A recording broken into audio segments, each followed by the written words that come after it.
بے شک انسان پر زمانے میں ایک ایسا وقت بھی آ چکا ہے کہ وہ کوئی قابل ذکر چیز نہ تھا.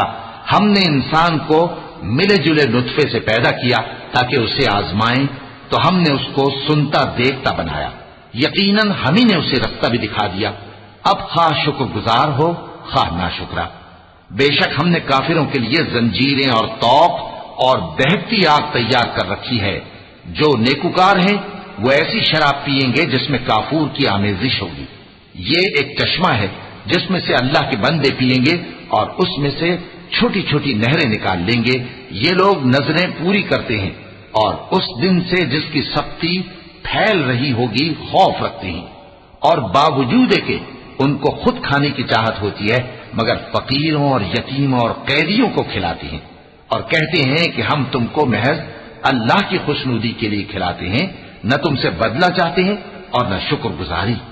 ہم کو اپنے پروردگار سے اس دن کا ڈر لگتا ہے جو چہروں کو بگاڑنے والا اور بڑی سختی والا ہوگا. چنانچہ اللہ ان کو اس دن کی سختی سے بچا لے گا اور تازگی اور خوشی عنایت فرمائے گا، اور ریشمی لباس عطا کرے گا. اس میں وہ تختوں پر تکیے لگائے بیٹھے ہوں گے. وہاں نہ دھوپ کی حدت دیکھیں گے نہ سردی کی شدت.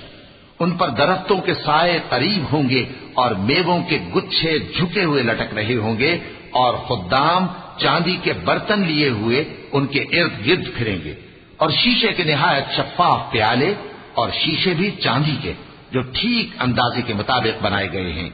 اور وہاں ان کو ایسی شراب بھی پلائی جائے گی جس میں ادرک کی آمیزش ہوگی. یہ بہشت میں ایک چشمہ ہے جس کا نام سلسبیل ہے، اور ان کے پاس لڑکے آتے جاتے ہوں گے جو ہمیشہ ایک ہی حالت پر رہیں گے.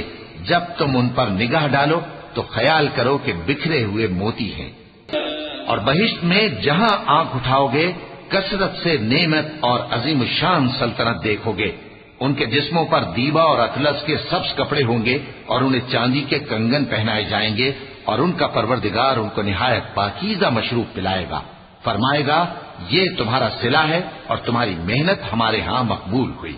اے نبی صلی اللہ علیہ وآلہ وسلم، ہم نے تم پر قرآن بتدریج نازل کیا ہے، تو اپنے پروردگار کے فیصلے کے لیے انتظار کیے رہو، اور ان لوگوں میں سے کسی بدعمل اور ناشکرے کا کہا نہ ماننا. اور صبح و شام اپنے پروردگار کا نام لیتے رہو، اور رات کو بڑی دیر تک اس کے آگے سجدے کرو اور اس کی پاکی بیان کرتے رہو. یہ لوگ دنیا کو دوست رکھتے ہیں اور قیامت کے بھاری دن کو پس پشت چھوڑے دیتے ہیں. ہم نے ان کو پیدا کیا اور ان کے جوڑ جوڑ کو مضبوط بنایا، اور اگر ہم چاہیں تو ان کے بدلے انہی کی طرح اور لوگ لے آئیں.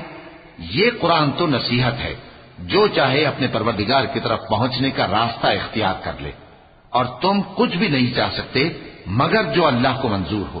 بے شک اللہ جاننے والا ہے، حکمت والا ہے.